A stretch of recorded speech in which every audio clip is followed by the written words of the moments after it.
दोस्तों, international master league का final मुकाबला भारत और वेस्टइंडीज टीम के बीच खेला गया, जहां पर वेस्टइंडीज मास्टर की टीम ने टॉस जीतकर पहले बल्लेबाजी करने का फैसला किया और बल्लेबाजी करने उतरी वेस्टइंडीज की टीम की तरफ से ड्वेन स्मिथ और ब्रायन लारा ने पारी की शुरुआत की। हालांकि एक छोर पर स्मिथ ताबड़तोड़ अंदाज में बल्लेबाजी कर रहे थे, लेकिन दूसरे छोर पर कप्तान ब्रायन लारा ज्यादा देर क्रीज पर टिक नहीं पाए। केवल 6 गेंद पर 6 रन बनाकर विनय कुमार की गेंद पर आउट हो जाते हैं और 34 रन पर वेस्टइंडीज की टीम को पहला झटका लगता है। फिर उसके बाद स्मिथ के साथ निभाने विलियम स्पार्किंस आते हैं और इन दोनों के बीच अच्छी पार्टनरशिप होती है और दोनों बल्लेबाज वेस्टइंडीज के स्कोर को 50 रनों के पार पहुंचाते हैं। लेकिन उसके बाद शाहबाज नदीम पार्किंस को 6 रन के स्कोर पर आउट करके वेस्टइंडीज को 53 के स्कोर पर दूसरा बड़ा झटका देते हैं।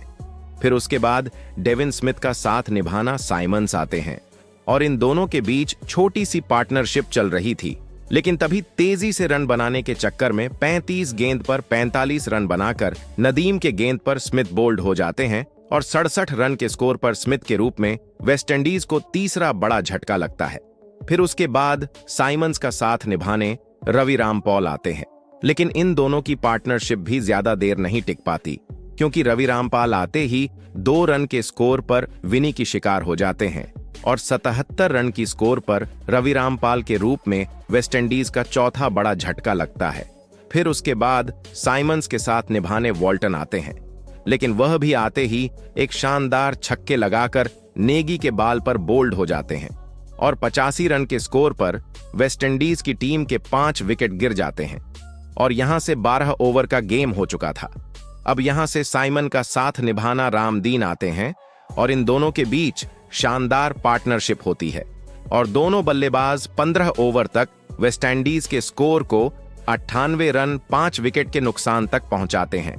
लेकिन 16 ओवर में यह दोनों बल्लेबाज अच्छी बल्लेबाजी करके वेस्टइंडीज के स्कोर को 100 रनों के पार पहुंचाते हैं और अब आखिरी के 5 ओवर में साइमंस ने काफी तेजी से रन बनाने की कोशिश की और उन्होंने शानदार अपना अर्धशतक पूरा किया। लेकिन आखिरी ओवर में वह 41 गेंदों पर 57 रन बनाकर विनय कुमार की गेंद पर बोल्ड हो जाते हैं और वेस्टइंडीज की टीम को 146 रन के स्कोर पर छठा बड़ा झटका लगता है। आखिरी गेंद पर विनय कुमार नरसी को भी आउट कर देते हैं और वेस्टइंडीज की टीम 20 ओवर में 148 रन 7 विकेट के नुकसान पर बनाती है और भारत के तरफ से विनय कुमार ने सबसे ज्यादा 3 विकेट चटकाए। जवाब में 149 रनों के लक्ष्य का पीछा करने उतरी। इंडिया मास्टर की टीम शुरुआत बेहद ही शानदार रही।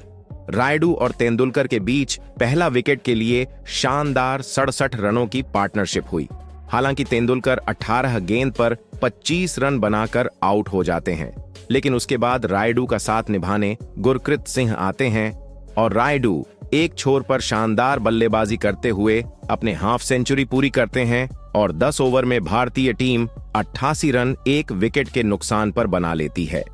अब आखिरी 10 ओवर में भारतीय टीम को जीत के लिए 61 रन बने थे और अंत में इस रोमांचक मुकाबले में भारतीय टीम फाइनल मुकाबले में जीतकर वेस्टइंडीज को टीम को बुरी तरह से हरा देती है और इसी के साथ भारतीय टीम ने इंटरनेशनल मास्टर लीग में अपनी पहली ट्रॉफी जीत लेती है।